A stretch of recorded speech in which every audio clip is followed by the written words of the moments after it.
Hello and welcome to the 120th episode of the hot issue. 120वां आज episode है।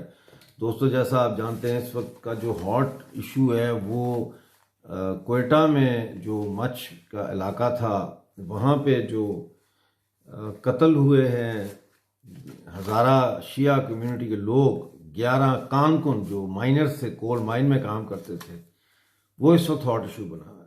और शायद वो इतना हॉट इशू अब इसलिए नहीं है कि वो 11 लोग कत्ल हुए, ऑब्वियसली वो भी एक बहुत बड़ा सान्या है, लेकिन उसमें जो टर्न आया है वो इमरान खान जो प्राइम मिनिस्टर हैं पाकिस्तान के, उनकी बेहिसी से आया है।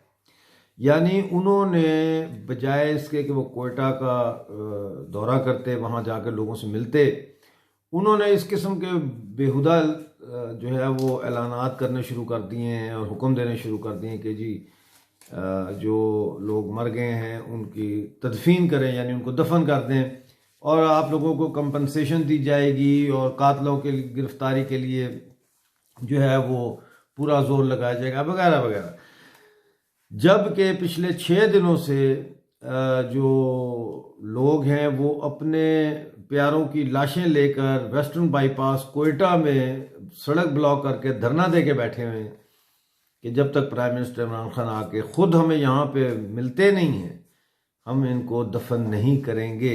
और ये हज़ारा कम्युनिटी जो है, इसके साथ ये कोई पहला वाक़या नहीं है कि इनको टारगेट किया गया है। ये शिया कम्युनिटी है और कम्युनल वायलेंस जो है उसके हवाले से भी इनको बड़ा टारगेट किया गया है, और मुख्तलिफ तंजीमें, सिपह साहबा वगैरह ने इनको माजी में बाकायदा बसों से उतार कर इनकी मास एग्जीक्यूशन की है, इनको एग्जीक्यूशन स्टाइल में इनको एलिमिनेट किया है।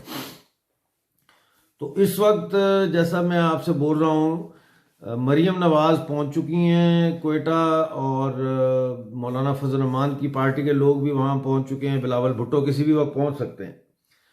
और पूरे पाकिस्तान में इस वक्त जो है वो धरने फैल गए हैं। यही कोयटा वाले धरने जो है, ये धरने कराची में तकरीबन 20 जगहों पर ये धरना लगा है, और एक जगह है नाता खान घोट, ये ड्रिग रोड, एयरपोर्ट से आप आएँ फैसल कॉलोनी की तरफ तो ड्रिग रोड है, वहाँ से आप लेफ़्ट टर्न करें तो नीचे एक पुल है, उसमें से गुजर के आए तो ड्रिग रोड कॉलोनी से होते हुए ऊपर जाएं तो नाता खान घोट का पुल आता है। ये इम्पोर्टेंट पुल है, छोटा सा पुल है, लेकिन इम्पोर्टेंट इसलिए है कि ये कनेक्ट करता है बाकी आबादी को कराची से और फैसल टाउन से और फैसल कॉलोनी से। ये बड़ा इम्पोर्टेंट जगह है क्योंकि यहाँ पे जो है पाकिस्तान का एयर बेस है। तो यहाँ पे दोनों तरफ जो है नाता खान घोट के दोनों तरफ धरना देकर इसको ब्लॉक किया गया है, और इसी तरह से कराची की 20 से ज़्यादा 20 जगहों पर इस वक्त जो इतला आ रही है वो ये है कि 20 जगहों पर धरना है। और इसी तरह लाहौर में भी धरना है, चेरिंग क्रॉस पर धरना है, और जगहों पर भी धरना है, और मुख्तलिफ शहरों में ये धरना दिया जा रहा है। तो ये फैल रहा है। पाकिस्तान असल में ना एक टोटली एक फेल्ड स्टेट बन चुका है। यानी अगर आप देखें, पीटीएम के जलसे हो रहे हैं, पीटीएम के लोग वो अलग अपना जो है वो एहतजाज कर रहे हैं। बलूचिस्तान के अंदर एक बाकायदा बांग्लादेश से भी ज़्यादा ख़तरनाक एक मैं समझता हूँ और मौसर मिलिट्री गुरिल्ला वॉरफेयर चल रही है। सिंध में भी अब मिसिंग पर्सन जो है वो इतने बढ़ गए हैं क्योंकि सिंध के लोगों ने अपनी आज़ादी के लिए आवाज़ जब से उठाना शुरू किया तो उनकी भी शामत आ गई है, उनको अगवा करते हैं और गायब कर देते हैं। उस हवाले से जो मिसिंग पर्सनस हैं सिंध के, उनकी बाजियाबी के लिए, उनको हासिल करने के लिए एक लॉन्ग मार्च कराची से रावलपिंडी में पाकिस्तानी आर्मी की हेडक्वार्टर GHQ की तरफ रवाना हुआ था। उसके जो शुरका थे उनमें ज़्यादातर लड़कियां, औरतें थीं। पाँव में छाले थे, पाँव पे पट्टियां बांध के वो मार्च कर रही थी। लेकिन जब वो 10 नवंबर को ये मार्च शुरू हुआ, लेकिन जब वो 2 हफ्ते पहले पहुंची हैं यहाँ पंजाब और सिंध के बॉर्डर पे, तो उनको पुलिस ने बड़ी बुरी तरह तशद्दुद उन पे किया और उनको गिरफ्तार किया और उनमें से कुछ को गायब किया। उस सिलसिले में हैदराबाद प्रेस क्लब के सामने इस वक्त भूख हड़ताली कैंप लगा है, जहाँ पे एक सिंधी सभा के लीडर हैं, उन्होंने मरने तक भूख हड़ताल की और उन्होंने बाकायदा ये लिखा है कि अगर मैं मर गया तो मेरे मौत का पर्चा जो है वो मुराद अली शाह चीफ मिनिस्टर बिलावल भुट्टो के ऊपर जो है काटा जाएगा। तो पूरे पाकिस्तान को अगर आप देखें तो इस वक्त पाकिस्तान जो है वो एक ऐसी सिचुएशन में है कि जहां इसको एक छोटा सा धक्का अगर दिया जाए तो ये रेत के किले की तरह ये इमारत गिर जाएगी और बहुत सारी मजलूम कौमियतों का भला होगा, वो आज़ाद हो जाएंगी। पाकिस्तान के अंदर ये जो शिया सुन्नी की बुनियाद पे कम्यूनल लेबॉर्ट्री बनाई गई एक्सपेरिमेंट की, ये भी तबाह बर्बाद होगी। ये जो हम कहते हैं ना, ये अमेरिका ने कहा था कि इराक के पास वेपन ऑफ मास डिस्ट्रक्शन की लेबॉर्ट्रियां हैं, तो उससे भी बड़ी खतरनाक लेबॉर्ट्री पाकिस्तान है, क्योंकि ये weapon of mass destruction of intellect है। इसलिए पाकिस्तान का ख़त्म होना बहुत ज़रूरी है दोस्तों। और पाकिस्तान, जैसा कि तारिक फतेह अपने वीडियोज़ में कहते हैं कि पाकिस्तान जो है वो एक स्टेट ऑफ माइंड है, और वो स्टेट ऑफ माइंड ये है कि मुसलमान और हिंदू दो कौमें हैं और इसलिए ये अलग अलग रहेंगे, ये इकट्ठे नहीं रह सकते। लेकिन हम देख रहे हैं कि हिंदुस्तान के अंदर हिंदुस्तानी मुसलमान और हिंदुस्तानी हिंदू आपस में शीरो शक्कर होकर रहते हैं, एक ही दफ्तर में काम करते हैं, एक ही बस में सफ़र करते हैं, एक ही ट्रेन में जो है वो जाते हैं, एक शहर से दूसरे शहर, एक ही हवाई जहाज़ में एक मुल्क से दूसरे मुल्क जाते हैं। वो इक्का दुक्का वाक़यात अगर होते हैं वो भी उनको कंडेम करना चाहिए और लोकल अथॉरिटीज़ को उनका नोटिस लेना चाहिए। लेकिन ये एक मास ट्रेंड नहीं है, यानी जैसे पाकिस्तान के अंदर जो है वो एक स्टेट पॉलिसी है सुन्नी वहाबी रिलीजन को हावी रखना, तो उस तरह से हिंदुस्तान की कॉन्स्टिट्यूशन में या हिंदुस्तान के जो गवर्नमेंट है उसकी तो ये पॉलिसी नहीं है कि हमने एक कम्युनिटी को आइसोलेट करके टारगेट करना है और हर चीज़ के लिए उसको स्केपगोट बनाना है। जैसे पाकिस्तान में हम स्केपगोट बनाते हैं अहमदियों को, उनको तो कानूनन हमने पार्लियामेंट से बिल पास करवा के काफिर करार दिया है। तो इससे ज़्यादा बड़ा सबूत आपको फाशिस्ट स्टेट का और क्या चाहिए, समझे कि नहीं। ये तो हिटलर ने भी नहीं किया था कि अपनी राष्ट्रसभा में बिल पास करवाए कि जी यहूदियों का केलाकुमा किया जाए। वो तो एक पॉलिसी उन्होंने बनाई और एक रेटोरिक के जरिए उन्होंने फाशिस्ट रेटोरिक के जरिए जूस को किया, सब्जुगेट करने की कोशिश की। इसी तरह शियाज हैं पाकिस्तान में, उनको टारगेट किया जाता है, शिया काफिर काफिर शिया काफिर, ये नारा बाकायदा दीवारों पे लिखा जाता है, नारे लगाए जाते हैं। और ऐसे ऐसे मौलवी हैं जो खुतबा देते हैं तो कहते हैं कि हमें आप फ्री हैंड दें और हम पता नहीं 24 घंटे, कोई कहता है 48 घंटे में हम यहाँ से शिया का सफाया कर देंगे। यानी कि ये एक स्टेट ऑफ माइंड है जो आपको तैयार करती है, कम्युनल सोल्जर बनाती है, आपको कम्युनल फाशिस्ट सोल्जर बनाती है। तो ये स्टेट ऑफ माइंड उस वक्त तक ख़त्म नहीं होगी जब तक पाकिस्तान ख़त्म नहीं होता। पाकिस्तान ख़त्म होगा तो तरक्की होगी। मैं आपको अब लेके चलता हूँ थोड़ा सा अफ़गानिस्तान की तरफ। अफ़गानिस्तान के आपको पता है कि मुज़ाकरात हो रहे हैं दोहा में, और ये मुज़ाकरात मैं अभी आपको बता देता हूँ कि ये मुज़ाकरात कामयाब नहीं होंगे, अफ़गानिस्तान में अमन नहीं होगा। और याद रखिएगा कि अफ़गानिस्तान में अमन कायम ना होने की सबसे बड़ी वजह पाकिस्तान का कायम रहना है, क्योंकि पाकिस्तान ने जो माइंडसेट बनाया हुआ है, जिस आइडियोलॉजी के ऊपर पाकिस्तान ने अपनी स्टेट की जो इमारत है वो खड़ी की है, वो कम्युनल हेट है, इंडिया के खिलाफ हेट है, हिंदू के खिलाफ हेट है, दी अदर के खिलाफ अपना वजूद जो है एक इमेजिनरी अदर क्रिएट करके अपने वजूद को जस्टिफाई करना, ये है पाकिस्तान की बेसिस। और इसके लिए अफगानिस्तान उनके लिए बड़ा इंपॉर्टेंट है। एक तो पहले वो कहते थे स्ट्रेटेजिक डेप्थ, यानी कि इंडिया के खिलाफ हमें एक स्ट्रेटेजिक डेप्थ है अफगानिस्तान हमारे लिए। लेकिन अब सूरत हाल ये है कि अफगानिस्तान सेंट्रल एशिया की तरफ आपका रास्ता अभी बनता है उससे, और अफगानिस्तान पर पाकिस्तान का कंट्रोल इस तरह से रहना कि वहाँ हर वक्त एक pro Pakistani anti Indian government in power हो, इसके लिए ज़रूरी है कि वहाँ पे तालिबान टाइप की गवर्नमेंट लेके आई जाए, ताकि वो पाकिस्तान के ना सिर्फ हमायत करें बल्कि पाकिस्तान के वो फैसिलिटेटर बने सेंट्रल एशिया में भी, उज़्बेकिस्तान वगैरह, ताजिकिस्तान, ये सारा इलाका। और ये मैं आपको एक वाक़या सुनाता हूँ। जब मैं डॉक्टर बना, अच्छा मुझे डॉक्टर बनने का शौक नहीं था शुरू से, ये भी आपके साथ शेयर करता हूँ। डॉक्टर बनने का शौक नहीं था मुझे, शौक था बनने का प्रोफेसर, इंटरनेशनल रिलेशंस का प्रोफेसर बनने का शौक था शुरू से। हमारे वहाँ इस्लामाबाद में नई नई कायद-ए-आज़म यूनिवर्सिटी बनी तो उसका बड़ा चर्चा था, और मुझे बड़ा फैसिनेट करता था कि इस्लामाबाद का जो ज्योग्राफी है, माउंटेन्स हैं, जंगल टाइप मतलब इलाका है, वुड्स हैं। तो मैं हमेशा सोचता था कि मैं फ़िलासफ़ी और इंटरनेशनल रिलेशंस पढ़ाऊँगा कायद-ए-आज़म यूनिवर्सिटी में। ये मैं उस वक्त की बात कर रहा हूँ जब मैं मैट्रिक में था।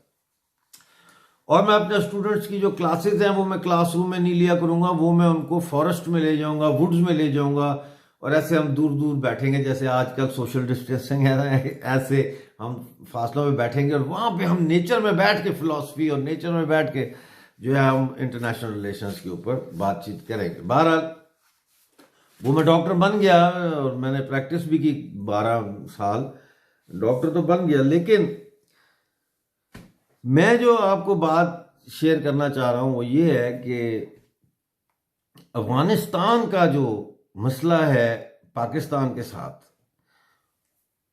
उस हवाले से मैंने एक दफ़ा फिर मैं जो जर्नलिस्ट बनने का शौक हुआ तो मैंने फिर इंटरव्यू किया। एक चीफ मिनिस्टर होते थे पंजाब के, बड़े फेमस, बड़े पावरफुल 70s के, उनका नाम था हनीफ रामे। वो फौत हो चुके हैं। हनीफ रामे साहब इस्लामाबाद तशरीफ़ लाए तो मैंने उनका खोज लगाया और उनके पास में चला गया। उस वक्त मैं जंग अखबार में एडिटोरियल पेज पे कॉलम मेरे छपते थे। I was about 25-27 something like that years old. तो मैं गया, उनको मिला, तो उनका मैंने जब इंटरव्यू किया तो उन्होंने मुझे एक बात की। उन्होंने कहा आप ये हिसाब लगाएं कि पाकिस्तान, अफगानिस्तान और सेंट्रल एशिया की जो मुसलमान रियासतें हैं, अगर इनको हम इकट्ठा करें तो इनकी आबादी जो है वो दुनिया की पता नहीं 1/5 के, इस तरह से उन्होंने कुछ कहा कि आबादी बन जाती है। और अगर ये सारा हम इकट्ठा कर लें, इकट्ठे हो जाएं, एक हो जाएं, तो हम पूरी दुनिया जो है वो हमारे जो है वो पैरों में आ जाएगी। इस तरह की उन्होंने बात की, और एक ग्रेटर इस्लामिक स्टेट और ये और वो। मैं बड़ा हैरान हुआ। खैर मैंने वो, चूंकि इंटरव्यू था, मैंने उसको अपने अंदाज में लिख दिया। लेकिन आज जब मैं देखता हूँ अफगानिस्तान को, यानी इस वाक़े को कितने साल हो गए, इस वाक़े को 25-30 साल हो गए, 30 साल हो गए इस वाक़े को। अब मैं आज 30 साल के बाद जब सोचता हूँ वो हनीफ रामे की बातों को, जो इस्लामाबाद के ब्लू एरिया के एक ट्रैवल एजेंसी की ऑफिस में बैठ के उनका मैंने इंटरव्यू किया, उनके दोस्त थे वो, तो मुझे समझ में आ जाती है कि ये माइंडसेट जो क्रिएट किया गया पाकिस्तान के मदरसों में, ये वही माइंडसेट है जिसकी तरफ इशारा किया था हनीफ रामे ने 30 साल पहले। तो ऐसे ही नहीं, मैं अपने पॉलिटिकल और कल्चरल और ज्योग्राफिकल जो एनालिसिस हैं उनमें से मैंने ये नतीजे निकाले हैं जो मैं आपसे शेयर करता हूँ। ये वैसे हवा में से नहीं निकाले, ये मैंने अपने माजी के अंदर के जो तजुर्बात हैं, जो ऑब्जर्वेशंस हैं, उनकी बेसिस पे ये कंक्लूजन मैंने निकाला है। और मैं आपको आज बता रहा हूं कि पाकिस्तान कभी भी अफगानिस्तान में अमन नहीं होने देगा।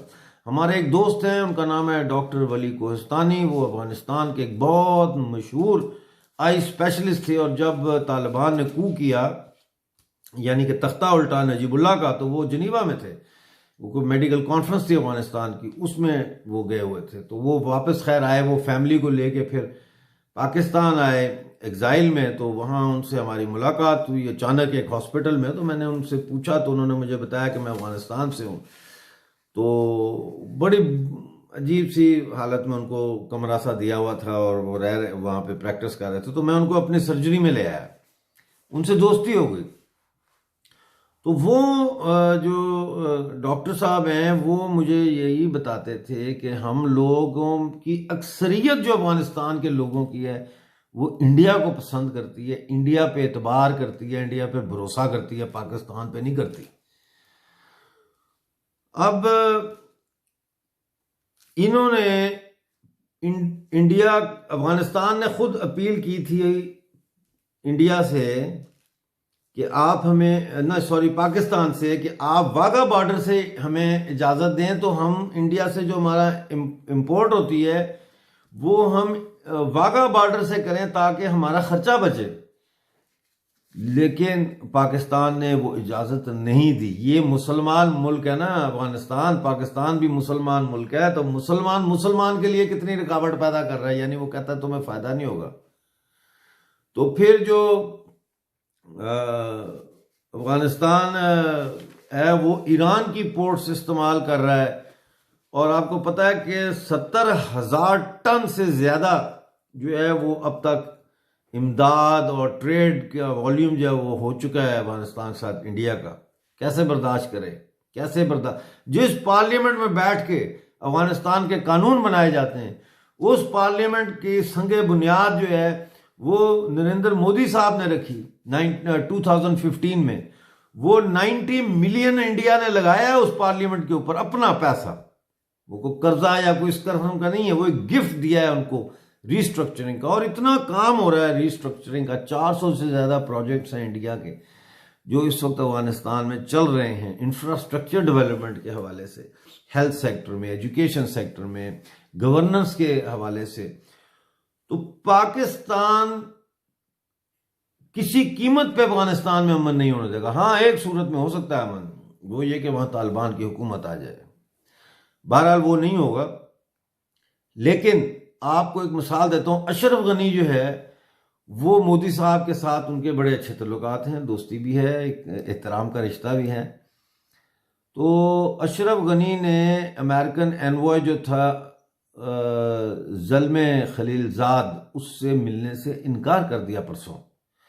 वो दोहा से आया स्पेशली मिलने, उन्होंने इनकार कर दिया। वो बाकी सबको मिला लेकिन उसको नहीं मिला। उसके बाद जो इंटेलिजेंस है चीफ सराज साहब, ज़िया सराज वहाँ के अफगानिस्तान के, उन्होंने पार्लियामेंट को ब्रीफिंग देते हुए कहा कि तालिबान जो है वो डिले कर रहा है इस पूरे प्रोसेस को, इस पीस प्रोसेस को डिले करना चाहता है। डिलेइंग टैक्टिक्स इस्तेमाल कर रहे हैं वो नेगोशिएशंस में, ताकि अमेरिकन फौजें जो हैं वो मई 2021 तक उन्होंने ऐलान किया हुआ कि वो सब निकल जाएंगी, उस वक्त का इंतजार कर रहे हैं। तो क्यों इंतजार कर रहा है? जाहिर है इसलिए इंतजार कर रहा है कि उसके बाद एक मेजर पुश की तैयारी हो रही है जिसके जरिए अफगानिस्तान के ऊपर तालिबान का कंट्रोल पाकिस्तान करवाएगा। एनीवे, लंबी बात होगी, इसके ऊपर गुफ्तगू चलती रहेगी। मैं आपको ये बता दूं कि आज कोयटा में जो मच में कत्ल हुए हैं हजारा, उनके खिलाफ आज पूरे कोटा बंद है। पूरे कोयटा में शटर डाउन स्ट्राइक है और ट्रांसपोर्ट भी बंद है। और आप हैरान होंगे कि बलूचिस्तान में ये कत्लेआम होता है, मुजाहरे उसके गिलगित बल्तिस्तान तक हो रहे हैं। आज गिलगित बल्तिस्तान में भी धरना है, मैं भूल गया उसका जिक्र करना। और कल वहां पे स्कर्दू में, शगर में, गिलगित में बाकायदा मुजाहरे हुए हैं उस कत्लेआम के खिलाफ। हाँ, एक और बात आपको बताना भूल गया, बताना ये चाहता हूँ कि इन्होंने जो पाकिस्तानी, आपको पता ही है कि मकबूजा गिलगित बल्तिस्तान में गंदम का एक क्राइसिस है। बड़े अरसे से मैं ये बात कर रहा हूँ। और गंदम का जो कोटा था हमारा 10 लाख बोरी का, पहले इन्होंने वो काट कर 8 लाख किया। हमने फिर उनको बोला कि हमें 15 लाख बोरियां चाहिए, हमारे बहुत आबादी हो गई है और बाहर से भी लोग आ गए हैं जो कोरोना की वजह से वापस आ गए हैं अपने घरों में, तो 15 लाख बोरी चाहिए। तो इन्होंने फिर वो महीने पे डिवाइड करके उस हिसाब से अब इन्होंने जाके कहीं हमें जनवरी का जो कोटा दिया है वो उन्होंने तकरीबन 50,000 बोरी, समथिंग लाइक दैट का कोटा इन्होंने हमें 1 लाख, ठहरे में देखता हूँ, हाँ, इसी तरह का कुछ है, वो मेरे पास फिगर नहीं है, लेकिन इन्होंने जो गंदम के कोटे के हिसाब से जो इन्होंने हमें भेजी, क्या उसे कहते हैं, गंदम, उस गंदम का वो इन्होंने यूक्रेन से खरीदी है, और यूक्रेन से जो गंदम ये खरीद के लाए हैं उसमें चोकर भरी हुई है। फ्लोर मिलों ने उस गंदम को पीसने से इनकार कर दिया। उन्होंने कहा ये तो सारी चोकर है। चोकर यूक्रेन में, हमारे यहाँ भी जो गेहूं है उसमें का जो उतर जाती है, जब गेहूं को साफ करते हैं ना, तो जो बाकी कचरा बच जाता है उसको चोकर कहते हैं। अक्सर इंडिया के लोग मुझे पूछते हैं गंदम क्या है, आप गंदम गंदम करते हैं, तो गंदम गेहूं है। तो अब इन्होंने जो वहां पे भेजी है गंदम, वो गंदम खाने के काबिल ही नहीं है। वो वहां पे डाली जाती है उनको, जानवरों को, वो चौकर इन्होंने हमें भेजी है खाने के लिए, लिहाजा कहत मजीद बढ़ेगा। मुजफ्फराबाद में कल एक बहुत बड़ा वाकया हुआ। टीचर्स जो है, स्कूल टीचर्स एसोसिएशन ने एक प्रोटेस्ट शुरू किया और जुलूस निकालने की कोशिश की, और जैसे ही वो जुलूस चला, अभी 2 कदम भी नहीं चला, तो पुलिस उनके ऊपर ऐसे टूट पड़ी जैसे दुश्मन की फौज पर टूट पड़ती है। औरतों के कपड़े फाड़ दिए, दुपट्टे छीन लिए, लाठी चार्ज किया, बड़ा शदीद, आंसू गैस टैंकरों के जरिए ठंडा पानी लोगों के ऊपर फेंका, जिसमें एक खोखर साहब थे, एक हमारे टीचर थे वहाँ, तो वो बेचारे शहबाज खोखर साहब वहाँ पे ही डाइड, वो तशद्दुद की वजह से, वो जो पुलिस एक्शन हुआ उसमें। ख्वातीन के कपड़े फाड़ दिए तो मर्दों ने अपने जैकेटें और कोट उतार के औरतों को दे दिए कि आप अपने आप को प्रोटेक्ट करें। दर्जनों को गिरफ्तार कर लिया, और जो ख्वातीन टीचर्स थी उनको अगवा करके नामालूम मकाम पर ले गए, ये इतलाएं आई हैं। अब इसमें जो है वो समझने वाली बात यह है कि जो टीचर्स हैं वो किसी भी कौम का पिलर होते हैं, तो लेकिन वो पिलर बनाने के लिए उनको जो मसाला दिया जाता है, अगर वो सही ना हो तो वो पिलर सही नहीं बनता। लिहाजा इन टीचर्स तो अच्छे हैं, ये बेचारे शरीफ हैं, रोजी रोटी कमा रहे हैं अपनी, लेकिन इनको जो मसाला दिया जाता है, जो मुतालिया पाकिस्तान की शक्ल में, या नज़रिया पाकिस्तान की शक्ल में, या इलाके पाकिस्तान की शक्ल में जो इनको नज़रिया दिया जाता है, वही लेके ये क्लासरूम में जाते हैं, जो पढ़ाते हैं कि मोहम्मद अली जनाह बहुत ज़बरदस्त मुसलमानों का लीडर था वगैरह वगैरह। उनके आंखें खोलने के लिए ये कल का वाकया जो है ये काफ़ी होना चाहिए। खुईरटा पाकिस्तानी मकबूजा जम्मू कश्मीर में एक शहर है, वहाँ पे जो बिजली के महकमे के वर्कर्स हैं उन्होंने हड़ताल कर दिया, पेन डाउन स्ट्राइक, और वो इतनी ज़्यादा मौसर स्ट्राइक हो गई है कि उनके इंजीनियर्स और लाइनमैन जो हैं, लाइन स्टाफ जो होता है, वो भी उसमें शामिल हो गए, और उनके मुतालबे बड़े सिंपल हैं, रोज़गार दो और सेफ्टी की चीज़ें दो, यानी कि ग्लव्स जो रबर के हैं वो, टोपियाँ, आगे जो एप्रन होता है रबर एप्रन, वो रबर ट्राउजर्स, रबर शूज़, ये चीज़ें हमें फराम की जाए। प्रॉपर गाड़ी दी जाए जिसके ऊपर प्रॉपर लिफ्ट हो, वो जो स्टेयर लिफ्ट होती है उसके ऊपर प्रॉपर वो बना हो, जो है खड़े होने का वो जो है जंगला सा, मतलब ये उनकी डिमांड्स हैं। और आप देखें कि मैं बार बार ये कहता हूं कि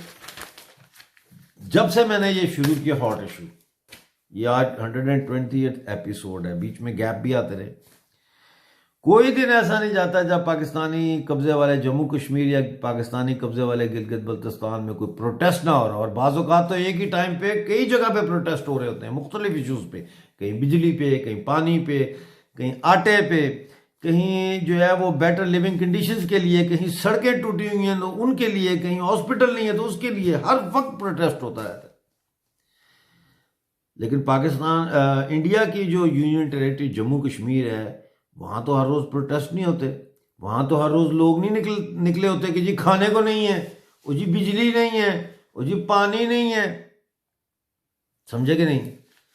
लेकिन हमारे यहाँ पाकिस्तानी कब्जे वाले जम्मू कश्मीर में तो जिंदा रहने की जो मिनिमम रिक्वायरमेंट है वो भी पूरी नहीं हो रही दोस्तों।